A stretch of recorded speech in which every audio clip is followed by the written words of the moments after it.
पूछा गया जल्लीकट्टू के बारे में बताएं कौन सी स्टेटमेंट आपकी करेक्ट है, कौन सा कथन आपका सही है। पहली स्टेटमेंट कहती है Jallikattu is celebrated in the second week of January during Pongal. Pongal के टाइम में सेकंड वीक ऑफ जनवरी में इसे सेलिब्रेट किया जाता है, इस ट्रेडिशन को फॉलो किया जाता है। 2000 साल पुराना ये ट्रेडिशन है और एक वायलेंट स्पोर्ट है in which contestants try to tame bull for a prize, और अगर वो फेल हो जाते हैं तो बुल ऑनर को प्राइज मिलता है इसके अंदर। सोचें, फिर करते हैं इसके ऊपर एक डिस्कशन।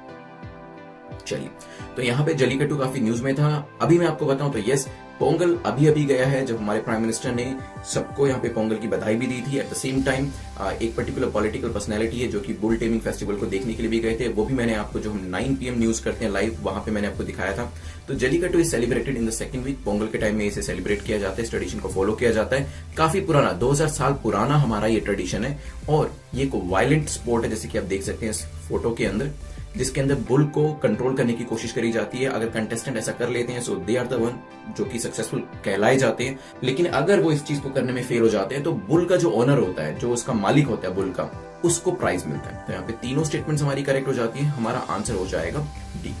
अब मैं आपको बताता हूं कि इसकी बेसिकली मेंस के अंदर किस तरीके से क्वेश्चन पूछा जा सकता है और आपको क्या क्या चीजें इंपॉर्टेंट पता होनी चाहिए मेंस के पर्सपेक्टिव से भी, अदरवाइज भी।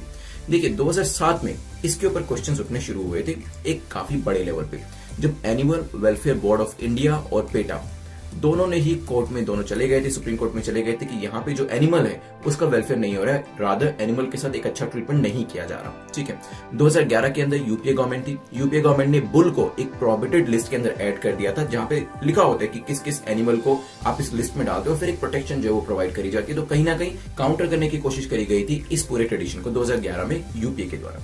ठीक है, देन आता है 2014 का टाइम। 2014 में क्या हुआ, जब आपकी गवर्नमेंट का चेंज हुआ है, 2014 ही वही टाइम था। 2014-15 में हमें एक चेंज देखने को मिला। सुप्रीम कोर्ट ने बुल टेमिंग को पूरे तरीके से बैन कर दिया।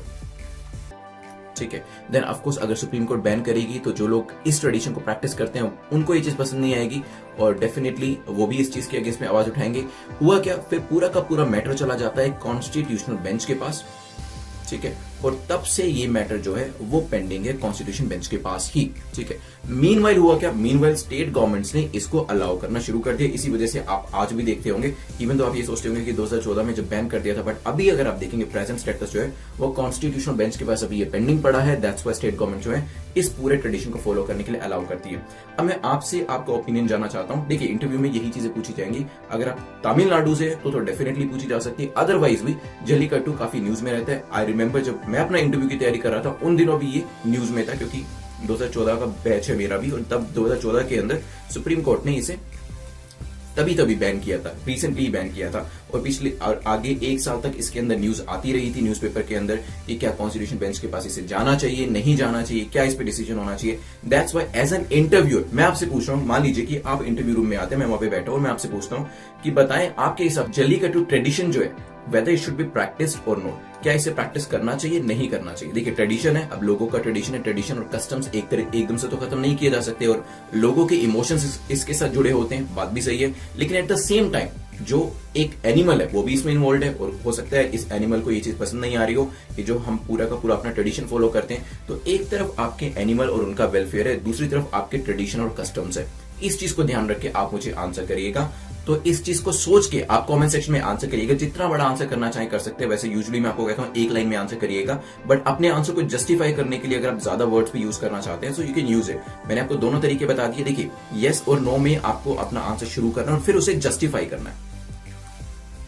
ठीक है, तो मान लीजिए आप कहते हैं यस तो रीजन क्या है, नो तो रीजन क्या है। दोनों मैंने आपको चीजें ये भी बता दी है, एक तरफ एनिमल वेलफेयर है, दूसरी तरफ हमारे ट्रेडिशन है, कस्टम्स है। चलिए, सो आंसर हमारा आप जानते हैं, यहाँ पे मैंने आपको ये चीजें बता दी हैं, इसके इंपॉर्टेंट पॉइंट्स। चलिए